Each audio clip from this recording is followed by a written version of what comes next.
Welcome to Orange Coast Unitarian Universalist Church. My name is Jolina Banez, and I am your worship associate today. I'm joined by Reverend Sian Wiltshire, our minister. Jacob Swetland, our director of music ministries, is not here this morning, so I will lead the music along with my lovely family, Joel and Chance, and with help from Julian as well. And Danielle Lewis, our Director of Religious Education for Children and Youth. We all welcome you this morning, whether you've been here for 30 years or 3, 10 months or 10 minutes, and whether you strolled, rolled, zoomed, ran, or danced in, we are glad you have joined us. I want to extend a special welcome to visitors. If you are seeking a spiritual home, we hope that you will find it here. We are a community of many different beliefs, identities, origins, sexualities, and genders. We are bound together not by dogmas or creeds, but rather a covenant to create a welcoming and loving community. We need not think alike to love alike. In the spirit of building this community, let's recognize the many volunteers who have helped put this service together today. Thank you. Thank you. Say thank you. Roomers, we invite you to silence your cell phones, and Zoomers, we invite you to say hello in the chat. As we worship today, let us recognize that our church property rests on the sacred ancestral homelands of the Ahachiman and Tongva peoples who seek justice and responsible stewardship. We begin our worship with the lighting of our chalice, and this morning I'd like to invite Patrick, man of mystery, to light our chalice.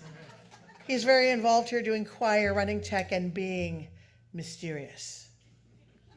As he lights our chalice, let us say our unison affirmation together. Love is the spirit of this church, and service is its law.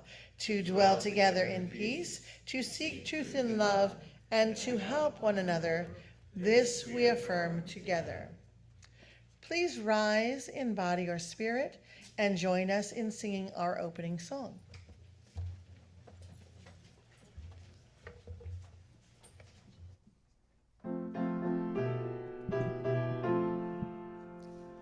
Life flows on in endless song, above us lamentation. I hear the real, though far off hymn, that hails a new creation. Through all the tumult and the strife, I hear the music ringing. It sounds an echo in my soul. How can I keep from singing? What though the tempest round me soars, I know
So good morning, my wonderful people. It's great to be back from vacation and be here with you all. Thank you.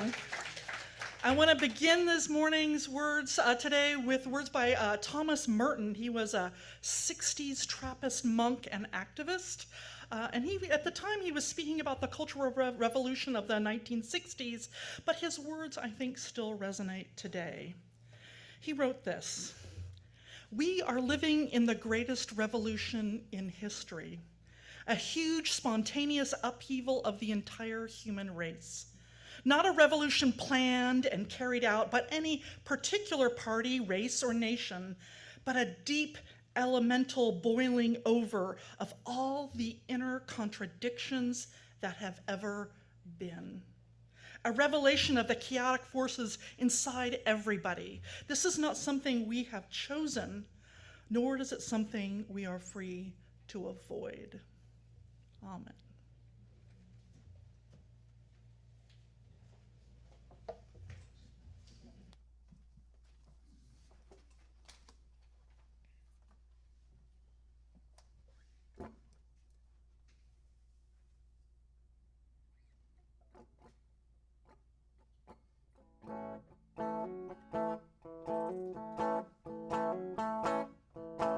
Say you want a revolution.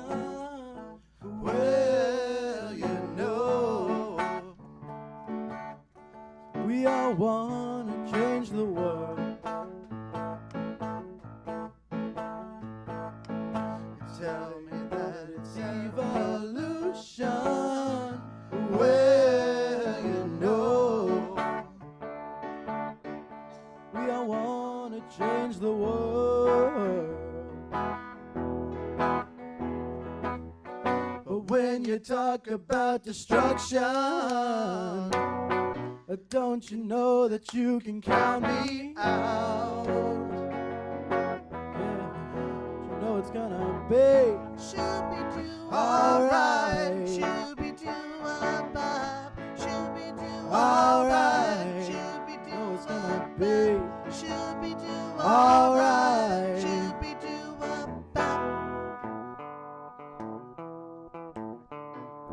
You say you got a real solution. Well, you know, we all love to see the plan. You ask me for a contribution.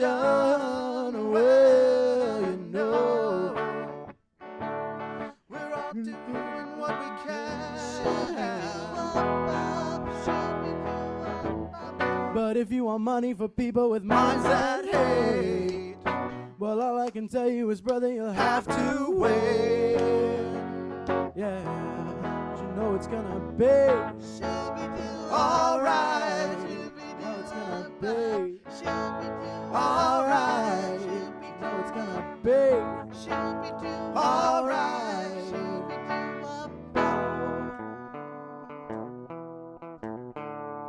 You say you got a constitution. Well, you know, we all wanna change your head. You tell me it's the institution. Well, you know, you better free your mind instead. But if you go carrying pictures of Chairman Mao, you ain't gonna make it with anyone anyhow. Yeah, but you know it's gonna be alright. You know it's gonna be alright.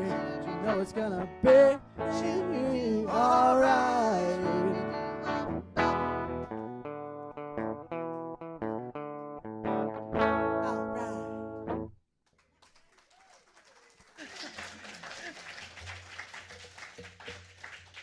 That gets our dancing feet going, doesn't it? Right on. All right, for our Time for All Ages today, I want to ask you some questions to start out. Who here can tell me who the first president of the United States is? Okay, all right, everybody was, okay. But can you tell me who the first vice president was? Gabrielle, It was John Adams. Interestingly enough, right? So back then, people didn't choose their running mates like we do today, right? Whoever got the second highest vote was going to be the vice president. Now, George and John didn't get along great, but they got along okay. That was fine. But can you imagine that today? That would be very interesting. So John Adams became also then the second president, right? So who was his vice president? Gabrielle's getting total gold stars today. So Thomas Jefferson went on to be the third president. Now, Adams and Jefferson, they knew each other for a very long time, and they met while building this new nation. And Adams, in fact, was part of the team that helped Jefferson write the Declaration of Independence. They were in France together as ambassadors trying to get France's help for the American cause. They were both men of integrity who loved their country and fought passionately for it. And because of that, they became very good friends, the best of friends. They were also very different people. John Adams was this, first of all, he was sort of short, and he was, they called them stout back then, right? He was a little short and stout, but he was an expert. He was chatty, he was opinionated, he sometimes talked over people, which drove people a little bit crazy, whereas Jefferson was tall and thin, and he was kind of an introvert. He didn't like speaking in public, and in fact, in his inaugural address, he had someone else read it. Because he just did not like being public. But he was very good and very charming one-on-one with people. And he was, of course, a great writer. But once the War of Independence was over and they had to build a new government, Thomas and John had very different ideas about how to govern. So for John Adams, he was a Federalist, which means that he believed it important to have a strong central government to keep everything united and strong, particularly for the new young nation. And Jefferson, he on the other hand was a Democratic Republican who thought everyone should have lots of freedom and that the government shouldn't be too powerful. Adams loved cities and businesses, thought they were very important for the growth of our country. Jefferson believed that farmers and the people living on the countryside were the most important for the country, and we should focus on supporting them. Adams wanted to be friends with Britain because even though they were the ones that we fought against, we had a lot in common with them, and they were a big superpower at the time, and best to be on their good side. Jefferson wanted to be friends with France because, after all, they supported us during the War of Independence against Britain. So as the years passed, Thomas and John became big rivals, and they argued a lot. And their friendship totally faded away. And by the time they were president and vice president, they were basically bitter enemies and fought all the time. Can you imagine vice presidency and president that way? One day, though, after they had left their presidencies, they had this friend named Benjamin Rush. Some of you might know who that was. He saw that they were actually both very unhappy, and he was a very nice guy, so he decided to help Thomas and John remember the good times and what they had together. So he wrote letters to both of them saying, hey, remember you guys used to be friends. Remember that you actually helped build this country together. So both of them, who were now quite elderly, Thomas had his white hair and everything, he read the letter, and it stirred something in him, and he wrote then back to John Adams, and John also, as I understand, with tears in his eyes, responded and remembered who this good man was. And so Thomas picked up his pen, and they started this correspondence back and forth in their later days. And slowly their letters became more frequent and more kind. They forgave each other, and they renewed their friendship. And even as they grew older, they realized that their different ideas had made America stronger. And amazingly enough, on July 4th in 1826, on the 50th anniversary of the adoption of the Declaration of Independence, both men passed away on the same day, dying as friends, though not enemies. And that's our story for today. So I'd like to invite Danielle up here. She's going to light our children's chalice, and then we will sing our children, youth, and teachers out to the religious education classes. We hold you in our love as you go. May your heart be at peace as you go.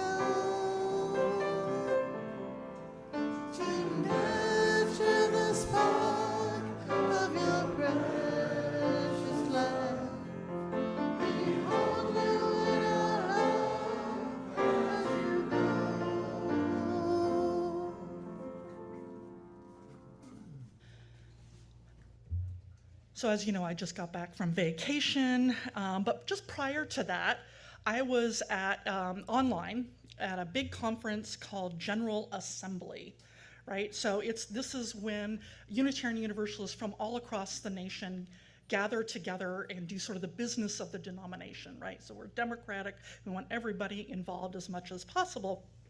And it was to vote on the business of various things. And historically, this has been done in person, but ever since COVID, they've been kind of experimenting, when we're like, okay, hybrid general assemblies or completely online general assemblies, which is what they did this last time. They wanted to see if they would get more participants having it online, totally. Plus, they also, particularly for people who couldn't historically maybe afford to go to General Assembly, because it could be quite expensive. But the other thing is that normally at General Assembly, when you gather everybody together at a big convention center, right, there's workshops during all those things, and a lot of people don't attend the business meetings. But we had a big thing we needed to do this time, so they wanted everybody in the business meetings, so there was almost no live workshops. There was only a few of them that they had. And the big issue that was coming up was the changing of some of our bylaws that stated our purposes and covenant as a denomination. So for those of you who might be new, basically, up until July 4th, we had 7 principles and sources, which you can see in that nice little graphic a colleague of mine put together.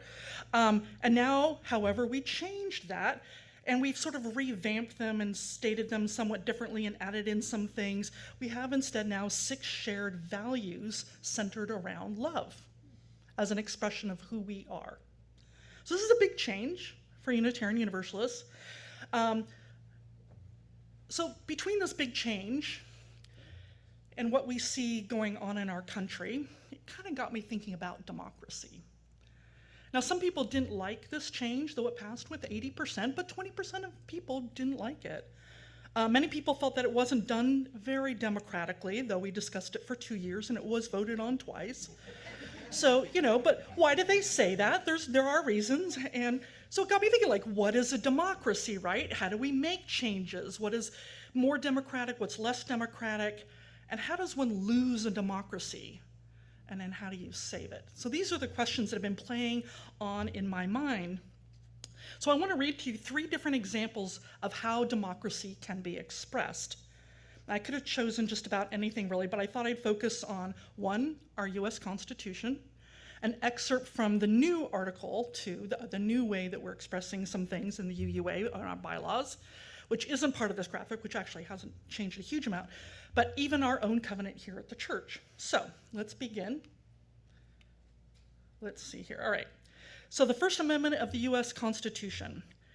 It says, Congress shall make no law respecting an establishment of religion or prohibiting the free exercise thereof, or abridging the freedom of speech or of the press, or the right of the people peaceably to assemble and to petition the government for a redress of grievances. So now the Bill of Rights, which is the first 10 amendments of the Constitution, were kind of a compromise. I don't know if you're aware of this. They were written by James Madison. And the idea was that the Constitution that was presented to the states to be ratified, to say all the states had to ratify it, right? They felt it was too centralized, right? Just sort of like Jefferson, it was too much power to the centralized government. So they wanted to, after being oppressed by what they felt oppressed by Britain, they wanted some assurances that the people would be protected. And so that's what the first 10 Bill of Rights, the amendments, are. So let's kind of think about why they needed to say those things. Let's see here. All right. Here's the First Amendment. This is the Freedom of Belief, Section 2.5 of Article 2 of our bylaws. And it says, freedom of belief. Congregational freedom and the individual's right of conscience are central to our Unitarian Universalist heritage. Congregations may establish statements of purpose, covenants, and bonds of union so long as they do not require that members adhere to a particular creed. Make sense? Okay.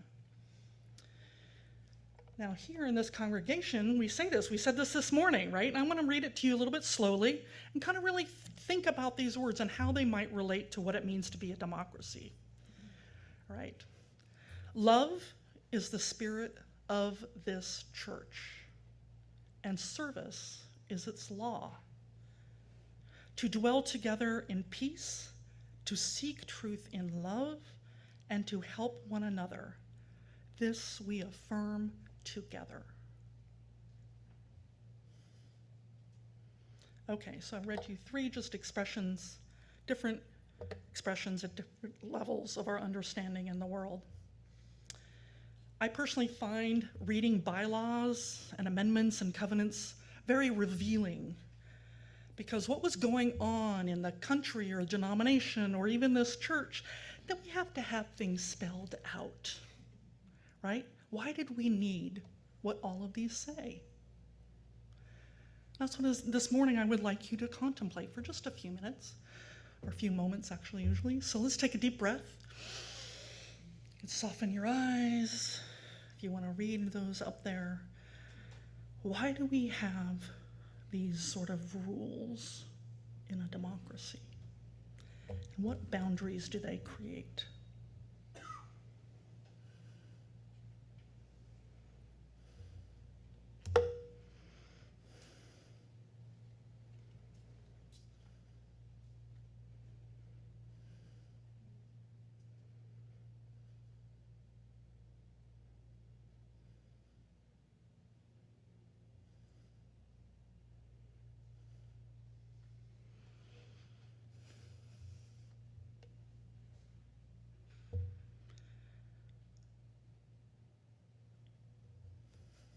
What boundaries do they create? I'd like to invite you to join Joel and Jolynn in singing our hymn, Where is Our Holy Church?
I'll explain this in a minute. So when I served in our Nashville church as their intern, I kind of took over for Gail Seavey, who is the minister there. She went on sabbatical. And I had this really, really wonderful worship associate named Rita. Now, Rita herself was quite a leader. She was a Buddhist, and she had her own little sangha. But she loved Unitarian Universalism and loved being involved in worship, and really everybody just loved her. She was just this beacon of light and love. So it just so happened that when I was in charge of worship, Rita happened to be in the pulpit 3 times in a row. Now, one week she had preached, because she was really good at it, and another she introduced a speaker, and on the 3rd week, she was the worship associate. That was her week to do it. Now, I didn't think anything of it until one of the congregants came to me and asked, why is Rita in the pulpit so much? We didn't elect or hire her.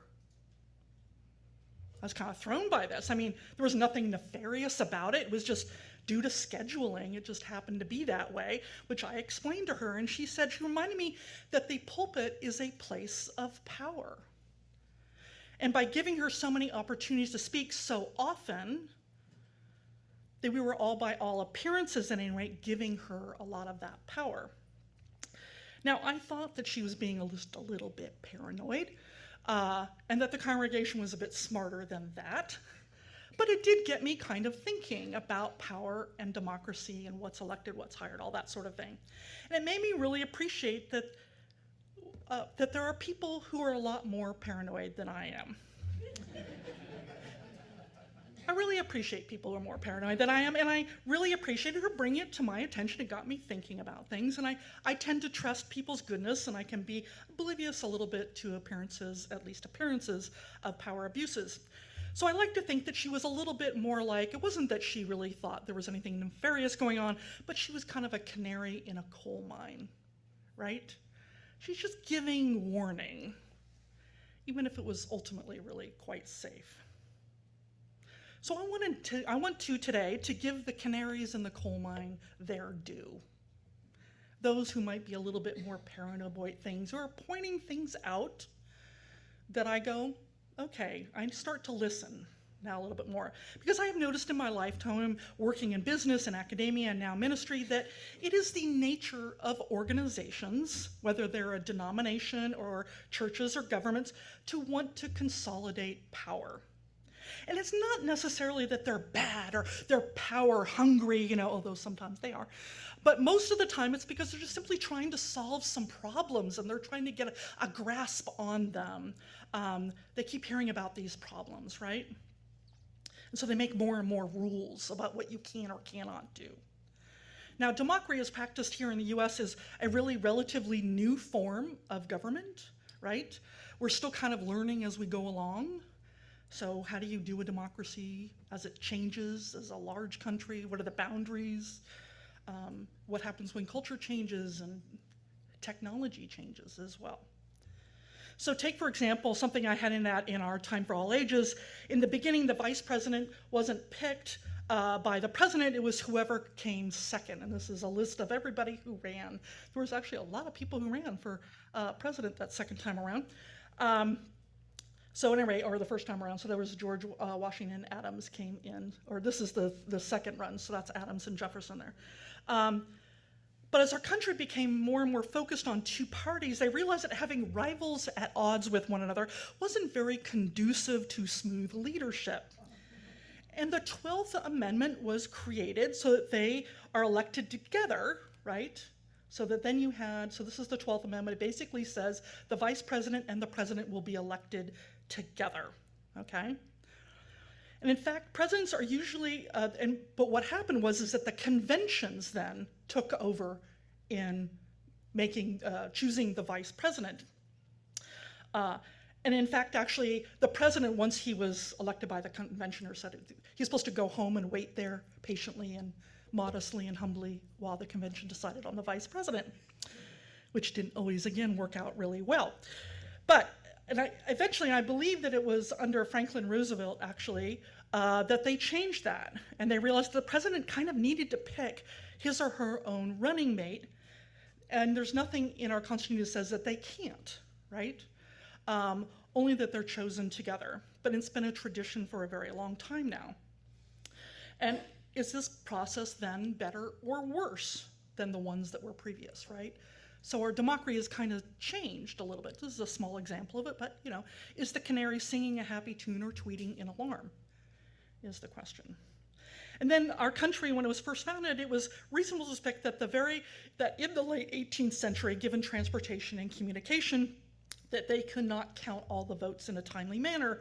And there was also concern about large populations versus small population states, and would they overpower them and all that sort of thing. So they came up with this idea of the electoral college, right? So when people vote in a presidential election, they're actually voting for electors chosen by their political party, right? These electors then vote for the president and vice president. Now this has become an issue 4 to 5 times in the United States when you've had people actually win the popular vote, but not the electoral vote, right? Moreover, as we have seen, having an electoral college, which affirms usually all of the votes, it can leave our democracy open to being stolen by a sore loser. So is it democratic to have electoral colleges and not a popular vote? Which would be more democratic? Again, is the canary singing or tweeting danger? Now, even in our denomination, we have a nominating committee. This has been somewhat new in the time that I've been part of the UUA, the Unitarian Universalist Association. They have a nominating committee who picks who will run for president of the denomination, although the congregations can put forth one if they get enough signatures and enough congregations to sign on to the person. So this last election that we had for our presidency, they were going to put forward 2 candidates. That was all they could find who wanted to run for president of our UUA. And one of them dropped out at the last minute. Okay? So there was not a lot of time for congregations to gather signatures or for them to go back to the drawing board, because our bylaws said you have to do it at this time, you have to put these forward, that sort of thing. So they put one person forward for the vote, which is our current president, UUA President, Reverend Sophia Betancourt, and she's very qualified, and she's our new president. And there wasn't a lot of objection to her being president per se, only that the process was not overly democratic. I mean, we tried. In many ways, and the nominating committee really struggled with this. The bylaws stated they had to put forward candidates at a certain time. Someone drops out, it didn't leave time for the other candidate or the congregations to come up with one. Now, some people saw nefarious actions in this. I personally don't think so. I think it was a thing, but our bylaw is really clear about what we can do. So when do rules get in the way of a democracy?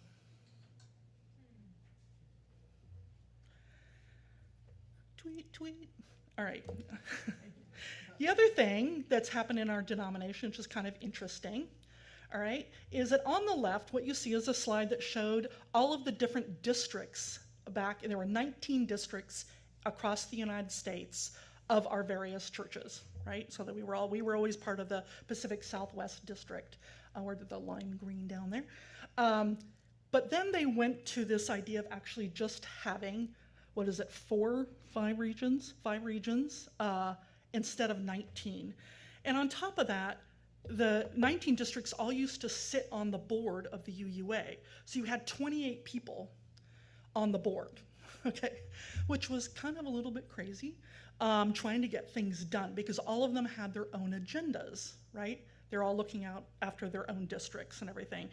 So they're realizing that this was clunky and a little inefficient, and also with money becoming more and more tight, they wanted to consolidate things, so they moved to this regional idea. They thought, well, we'll have more breadth of expertise of people. They were streamlining the resources and making it easier for people to sit on boards, because if you have 19 boards and a board president, you have to have 19, boards of 7 to 9 people, and it's hard to find volunteers for all of those, right? So is this change good or bad? It's a change, right? Time will tell if it's better or worse. Some people really miss that they knew their district person a lot better. And now our regional person, I know who our regional person is, but she doesn't live quite that close to us. And, she reaches out occasionally, but since we're such a great church, she doesn't need to be involved all that much. So that's kind of cool. So should we be looking at that canary or not? Now, here at OCUUC, we have elections every year, right? At our congregational meeting, we vote on the budget, we vote on any changes to bylaws, and we vote in people for the board. But is it really an election? I mean, it is, right? We do vote. But the reality is that the nominating committee doesn't come up with a slate of 2 or 3 people for each position. They come up with a slate for 1 person for each position, right? And while they are completely independent from the board and from me, they're allowed to choose whoever they feel is most qualified to be on the board, right? They do come to me and to the president and say, so tell us about who you think would be good, right? Because they know that I know, right, the people a little bit better and who might be interested and all that sort of thing. And they haven't always taken my advice, but I will say that so far they've allowed me a strong influence on choosing the president. And they've even asked me to ask the person to be president, because it's much harder to say no to the minister. Sorry, Kathleen. So is that good or bad, right? Like, so far it's worked. I will say that also at congregational meetings, you can nominate someone, You can say, actually, I like this person and we want to vote on them. So there is always that option. So, and one thing I'm really proud of in this congregation is it really does try to give everyone a voice, whether it's town hall meetings or Zoom discussions or surveys. And I've really appreciated presidents in the past who said, no, we need to go ask the congregation about this. Because I tend to be like, hey, let's just move forward. So again, Pollyanna, right? No, we need to talk to the congregation. So, now, more recently, we've had both sides of the political aisle, whether it's Democrats or Republicans, arguing over freedom of speech issues, right? I want it to apply to them, but not necessarily to me. When does freedom of speech become hate speech, for example? Now, hate speech, by the way, is different from a hate crime, per se. Hate speech is actually protected under the First Amendment of the Constitution, right? Unless it incites violence. That's the one thing that you can't do. Well, there's a bunch of other things too, but in a minute. So, for example, if I say something about how I don't like Israeli government treatment of Palestinians, am I anti-Semitic? Now, I don't think so, because I can separate the culture and religion, right, of Judaism from the state. To me, they're very different things. But others would say, no, you can't separate them. They are one and the same. Can someone call intelligent, hardworking women childless cat ladies who don't have a stake in our country? Is that hate speech? Now, I personally think it's hateful, but I want to point out for the record that I am a childless dog lady, okay? And I don't know about you, but talk like that does make me want to incite violence. All right. So what limits are there on freedom of speech? Well, currently, obscenities, interesting enough, child pornography, defamatory speech, false advertising, true threats, and fighting words. Those are not protected. It's very hard, though, to prove all of them. These are not very clear. So, for example, saying that a black woman wasn't really black, or even calling someone weird, even if it's true, is defamatory. That is, that it damages their reputation, but you have to prove that it causes financial hardship for it to be against the law. So is it democratic to allow this kind of rhetoric? Let you decide. Now, when a president tells a crowd of people after losing the election for a second term, you will have an illegitimate president, we can't let that happen, if you don't fight like hell, you're not going to have a country anymore, is that inciting violence? The Supreme Court ruled that the litmus test for fighting words is, does the speech invite imminent lawless action? Now, imminent violence was what happened on January 6th, right? So was what he said freedom of speech or inciting violence? Or both? Now, some liberals want to stop all hate speech that is racist, misogynistic, or anti-Semitic, and some conservatives want to ban books, and some want to make criticism of the country a crime. I'll just say some, not all, on either of those ends. But what is the most democratic way to handle freedom of speech? Tweet, tweet. All right. I know that I'm asking a lot of questions because I don't have necessarily any answers for you today, but I think it's important for us to think about them. All right. So at our General Assembly for the last few years, they've created a rule for speaking if you're going to do the pro and con thing about any type of amendment or resolution. They have created this rule that if you consider yourself BIPOC, that is Black, Indigenous, Person of Color, or LGBTQ, or anyone from a marginalized community, and they actually included fat people this year, which I thought was sort of interesting. I'm not sure how I agree on that, but okay. You can opt to go to the head of the line. If you identify as one of these people, you can say, I'm one of these people, I want to go to the head of the line, right?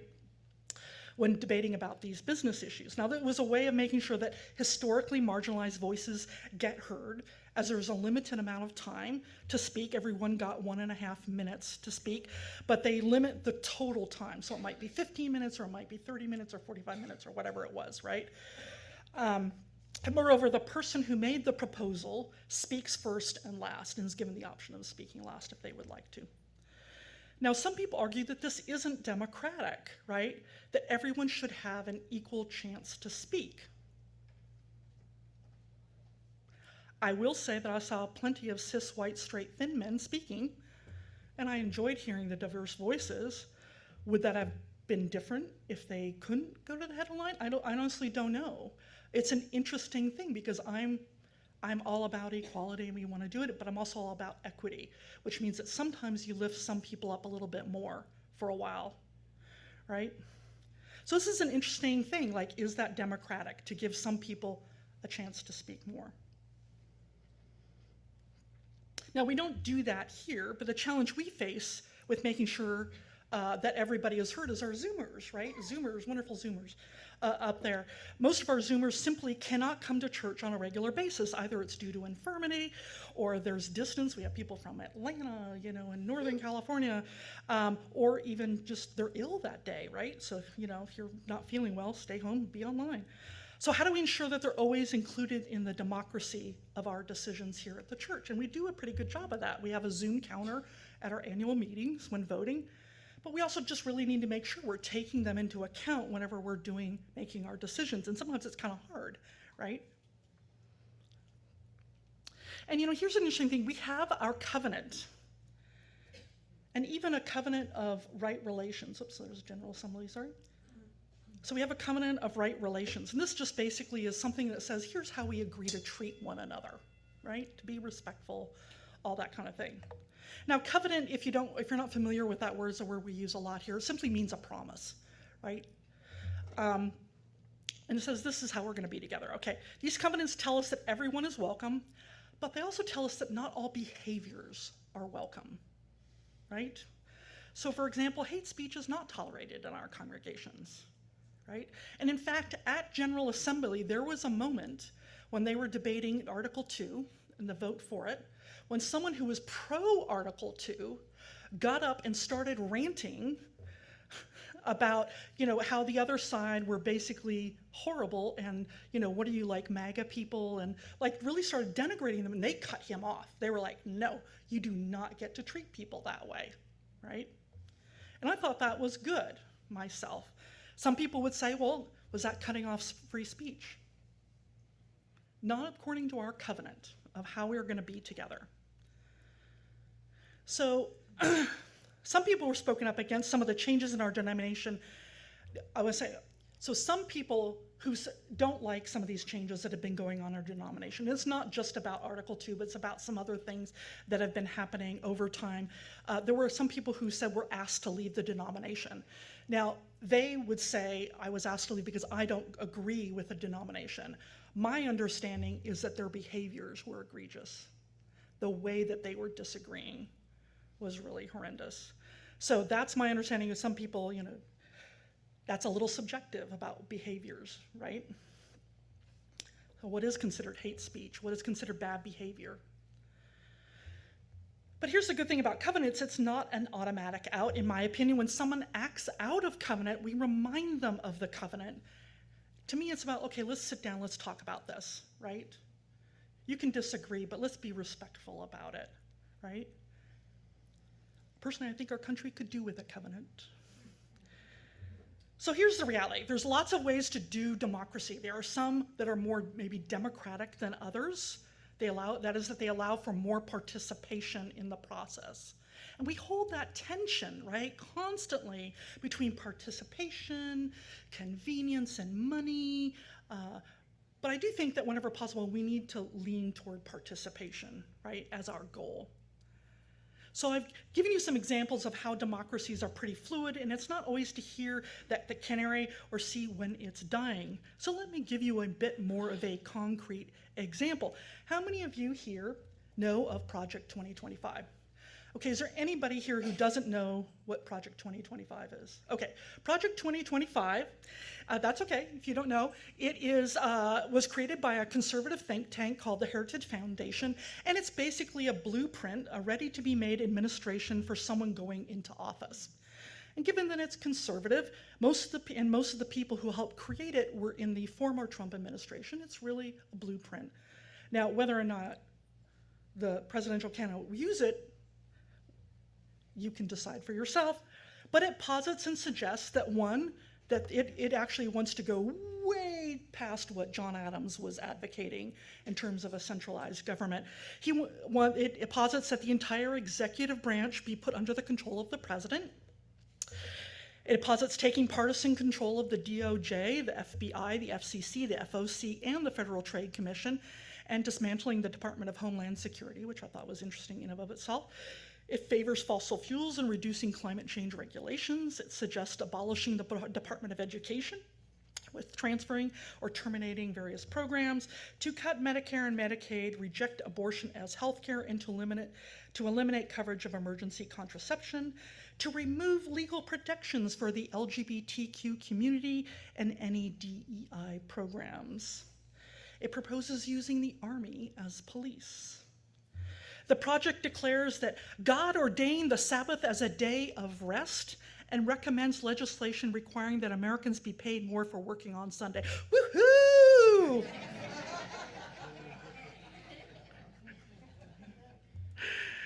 Now keep in mind that this would require the control of the House and the Senate as well as the presidency. And if it happened, it would be done legally based on our rules of democracy. For me, this is the canary keeling over and dead. Whoop, there we go.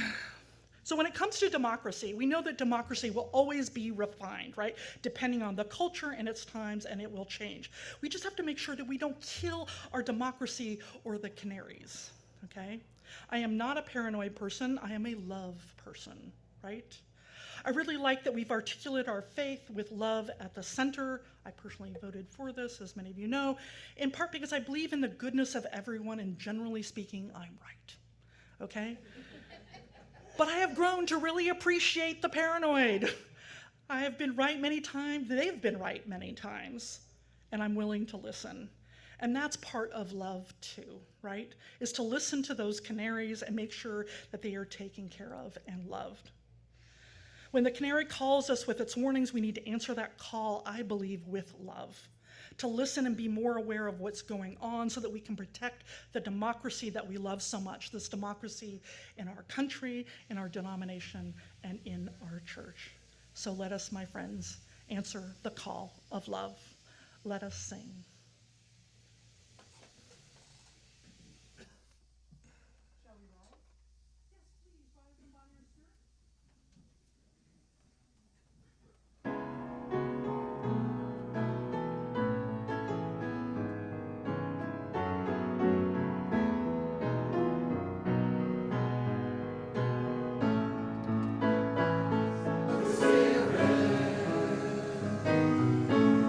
Faithful in love.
self-supporting, meaning that members and friends raise all the funds for the operating budget, the ministries, and the programs of the church. We are ever grateful for your gifts of time, treasure, and talent. OCUUC OCUUC amplifies that spirit of generosity by sharing half the plate we receive with an organization that shares our values. This month, we are partnering with Ray Elementary School, as we have done several times in the past. We are helping them with their mission to prepare their children, particularly with their robotics. So if you go online, they've got some pages devoted to the things they've done and things that we have been able to help them with in the past. There are multiple ways in which you can support this church and this organization. You can mail a check. You could go through our website. You can use an app called Vanco Mobile. If you're a roomer, you can simply use the basket as it is passed. If you are if you're a Zoomer, you can do it all those other ways. The choice is yours. All the information is on our website should you need it. And as always, thank you for your generosity.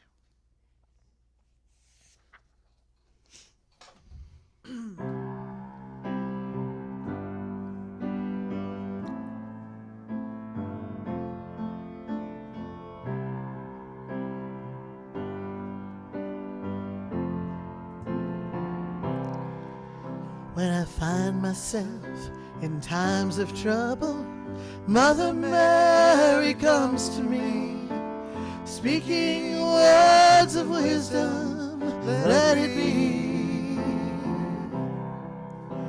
And in my hour of darkness, she is standing right in front of me, speaking words of wisdom, let it be.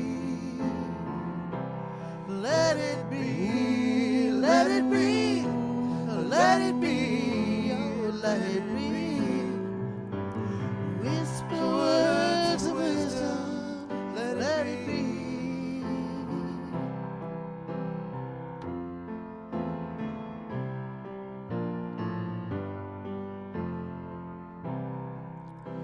And when the broken-hearted people living in the world agree, there will be an answer, let it be.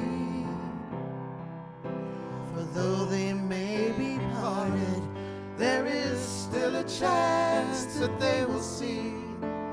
There will be an answer, let it be. Let it be, let it be, let it be, oh, let it be. There will be an answer, let it be. Let it be, let it be, let it be, oh, let it be. Whisper words of wisdom, let it be.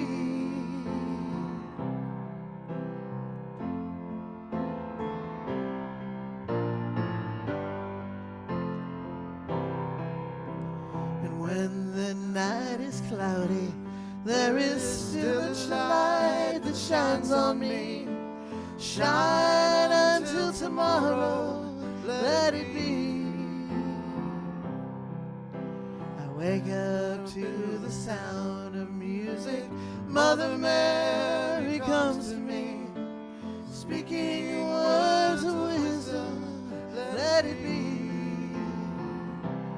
Let it be, let it be, let it be, oh, let it be. There will be an answer, let it be. Let it be, let it be, let it be, oh, let it be. Whisper words of wisdom, let it be.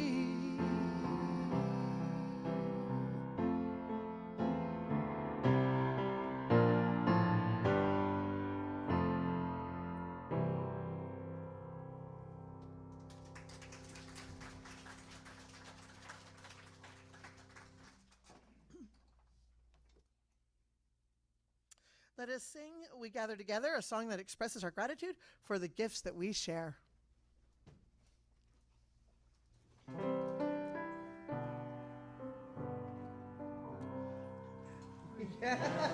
Together we gather as one, for peace, love, and justice for everyone. We give from our hearts to show that we care.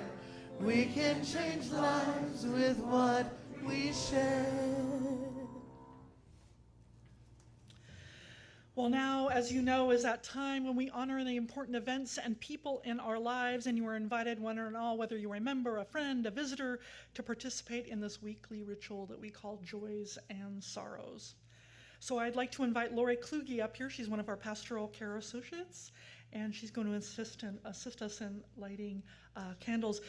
And if you would like to write one out, raise up your hand and the ushers will bring one by for you. But the idea is that if you're coming something here today with something that you hold deeply in your heart, something profound, a joy or sorrow, if you'd like to share it with the congregation, you can write it out on a slip of paper that the ushers can give you if you didn't get one already. And then simply come forward to embody that joy or sorrow in a candle up here and hand me it. If you simply want to do one without letting the congregation know, that's totally fine. You can simply come up and light a candle. And of course, Zoomers, you are welcome to write it in the chat, and then we'll read those joys and sorrows out loud, and Lori will light a candle for you.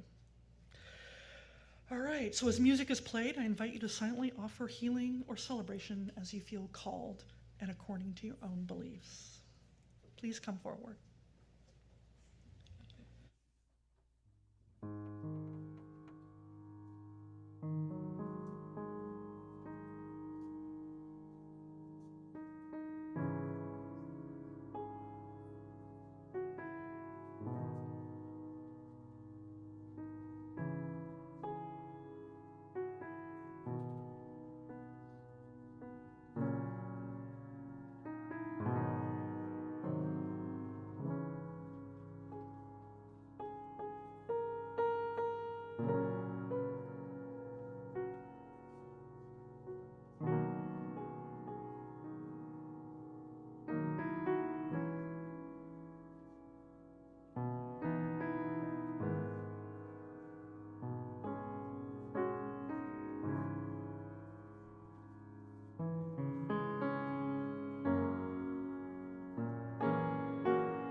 Okay. Wow, we've got a lot going on. Let's see here. Well, I'm going to read the ones online first. So if you want to light some candles. So one is from Sarah J., who would like to offer birthday wishes to both Sherry and to Judith. They have their birthdays this week. I think we're all really, really grateful that they're in our lives. All right, so Sarah Jones is our administrator. She said, "Joy and prayers, please. Her daughter Hannah, due date was on Tuesday, but tonight at midnight they're gonna induce. So I should probably have a new grandbaby by the morning." Which also means like she's gonna be out of it. Sarah will not be available for a few days as she helps take care of her new grandchild. So I just want to point that out there. So there are some deep sorrows as well online. So Linda C., she says, "Please light a candle of sorrow for the loss of my dear, dear friend, neighbor, and protest partner, Tina Reineman, who died last week after a long, difficult fight with cancer. I'm really sorry." And Sarah H., who is also our board secretary and all the way in Atlanta, she's online. She, if you didn't know, she fell while at her sister's house and broke a vertebra.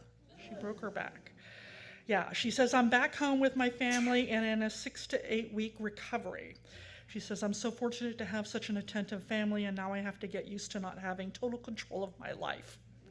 A good lesson in humility. Amen, sister. Yeah, and she also wrote a candle of sorrow. I also want to mention this as well. I reached out to the choir.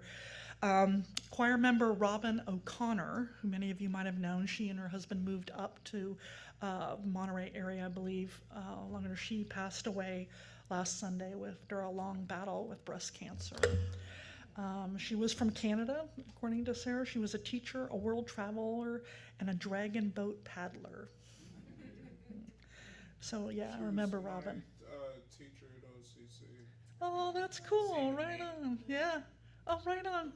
So Zoomers, if you didn't hear that, so Jeffrey and Richard said that she was her teacher. So that's really cool. Person. Yeah. She was a really, really lovely person. So let's see, I think that's it for online. So in person, let's see here. Jolynn here would like a candle of help. She says, "Chance starts 11th grade this week." Woohoo, Chance. She says, I am marching band booster VP, PTSA secretary, school ambassador, and a new job acting coach for all drama and theater programs. You're busy. Yeah, you're busy. Yeah. All right. And Michelle M., she lit a candle of joy. She lit a couple of candles here. One was of joy. She said, "To the staff at Orange Coast College," she says, "Thank you for your love, support, and generosity. Looking forward to working with you." Yay. So yay, she's going to Orange Coast College. Woo. Me too. I'm taking a class there this fall. It was kind of cool. Let's see, Michelle also, she said, she lit a candle of also forgiveness. Fernando Lopez and Lisa Montero, may they open their hearts and minds to their sister and children. And Marilyn G. Lit a candle of joy and of gratitude for being able to have her younger sister visit from Phoenix for 4 days, and then being able to be with her older sister as she celebrated her 86th birthday. Right on. Mifanwi Kay, she says she lit a candle of joy because she and her husband John celebrated John's 85th birthday. Yay. John's one of our wonderful ushers here. And also, they also celebrated their friends Bill and Phyllis's 69th anniversary of marriage. Wow, 69 years. They did that last night at the Chance Theater. They said they saw a production of Sweeney Todd. Nice. It was awesome. So Simone lit a candle of joy. She said, "My son Paul and his son Sebastian, almost 7, who live near London. They will visit here next week. She mentions that Sebastian is the little boy who went to Paris a few weeks ago. And he went to Prague with his mummy and grandma, who's visiting from Colombia last week. And I said, why Prague? And my son said, because it has the largest zoo in Europe. So she says, what a citizen of the world, her grandson. That's awesome. So Elizabeth and Jacques Kay, they have sort of a mixed candle. They say the flowers on the candle table are honor of Jacques and Elizabeth's 24th anniversary. So happy anniversary, sweetheart. There's a little heart here too, which is just adorable. Okay. And also these wonderful flowers here were sponsored by Pat Larkin. And we're really grateful that they help really liven up things that have these beautiful flowers here. So Barbara S. lit a candle of gratitude. She said for her new apartment in Costa Mesa. She says, I'm going to be moving at the end of August. She said, my commute to church will be cut in half. That's a happy thing. Right on. And Gina M. lit a candle of joy. She said, my mom's surprise visit. I love that. My mom's surprise visit. She said, her presence reminded me of the importance of family and to not let work stressors follow me home. Awesome. Now, Rachel L. has a huge joy because her son, Evan, is home from the hospital. Yay. He was in ICU for almost a week, and full recovery is expected. Yay. That's awesome. Now, Phyllis K., she said she would like to have a speedy recovery prayers for Barbara M. I don't know if Barbara was sick. Thank you for letting me know. And Craig P. lit a candle of joy because his mother, Kay, who we all know and love, is healing from COVID-19 after surviving a trip near the Canadian Rockies wildfires. Oh, I'm glad she's recovering. Yeah, solidarity, me too. All right, Tatiana Hauser, she lit a candle of joy. She says, my 8-year-old son, Finian, is getting over his bout with pneumonia. Oh my goodness. Yeah, so we've had 2 people with pneumonia, 2 kids. Said it was scary, but he is back to his old sweet self now, so thankfully he's okay. Yay, Finian! All right. And a little bit sadder notes. So we've got Francie C. lit a candle of sorrow and of remembrance. She said, remembering my son, Joel Edgar Coleman, who passed away 5 years ago on 8/2. Always in my heart and missed dearly. And Kristen M. lit a candle of hope. She said, asking for prayers for my my coworker Anna and her family. Her mother-in-law, Lon, is in the hospital for quite a while now, and they need some good news. Yeah. And Lori M. lit a candle of remembrance and sorrow. She said next Saturday will be the 1-year anniversary of the passing of her husband.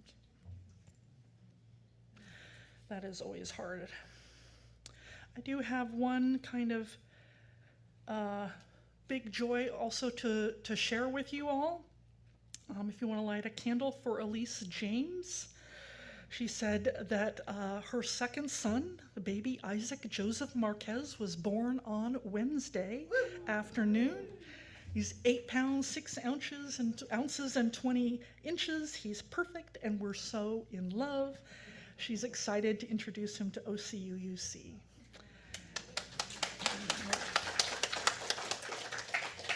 I love New Life. She said that Everett, her other son, is learning how to be a big brother.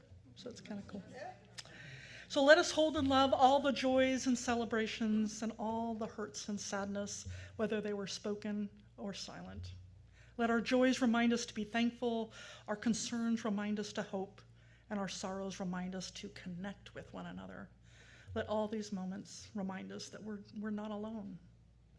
Please join Lori in a spirit of prayer.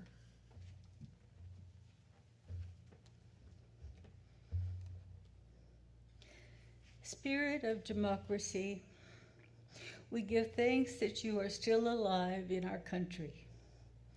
We ask that you bring courage and hope to those who, despite fear and threats, take action in the pursuit of justice. Those who speak up to defend rather than diminish our democratic ideals of community and trust. Those working to ensure all can vote. Those who feed the hungry and shelter the homeless. Those who educate our children. Those who comfort the grieving. Those who reach out in hope and healing.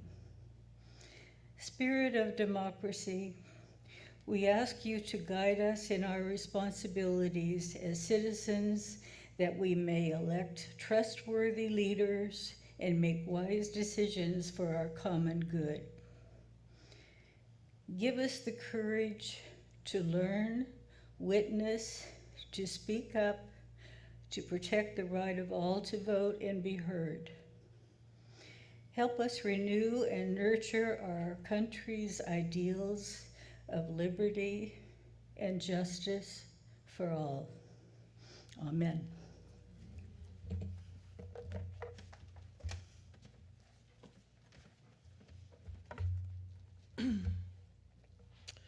Let us join together as we extinguish the flame of our chalice and say together, we extinguish our chalice, but not the light of truth, the warmth of community, or the fire of commitment. These we carry in our hearts, and so we are together again.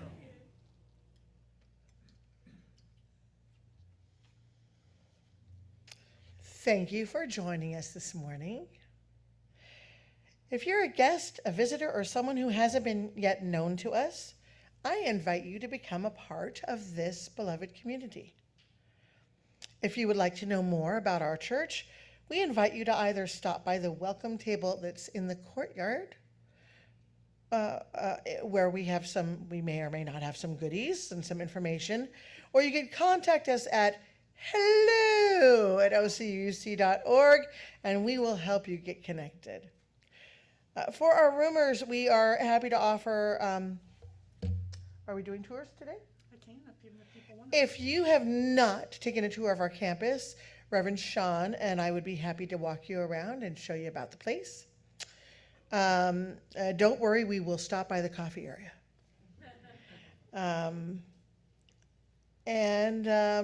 Zoomers are welcome to stay after and chat with one another online. We want everyone to feel a part of this beloved community, so please reach out and we will help you get connected. And all right, so now I'm back in the saddle again, and I tell you, there's all these changes going on. I tell you, we've got Caden Ortiz is now sitting in the back there with us. Julian has a new goatee and mustache. I didn't even recognize him. And just so you know, Julian, by the way, is going to be leaving us in a few weeks. He's moving up to LA and everything, but he's going to be here through the 18th, so I'll have a chance to say goodbye to him. But the other really big news is that we're breaking ground on the new sanctuary. Woo!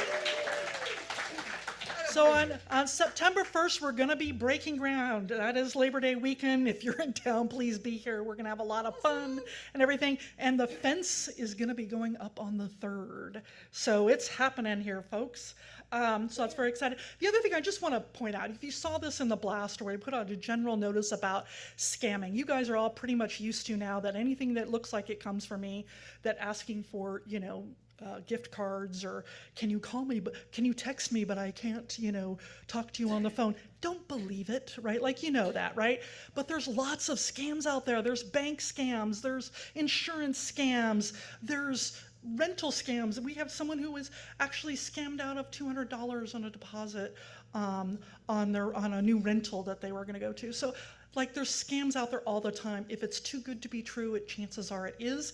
And if it's really, really scary, like your bank saying, oh my goodness, you're overdrawn, call the bank directly. Do not click on anything in your email, okay? Just want to say that. Please take care of yourselves out there. They're getting more and more clever. We have to be smarter, and we are. All right. Let's go out there and save our democracy, people, okay? Let's pay attention. All right, let us sing our benediction.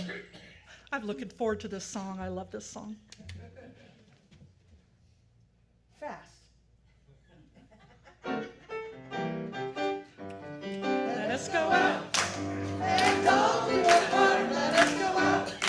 With joy, with joy, let us go out. With indifference destroyed, let us go out with joy. Let us go out. And all to our heart, let us go out. With joy, with joy, let us go out. With indifference destroyed, let us go out with joy.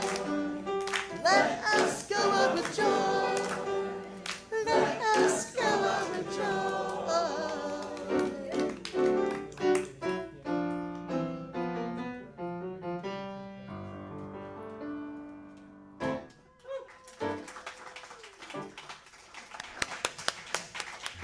All right, this service is over. Let our service continue.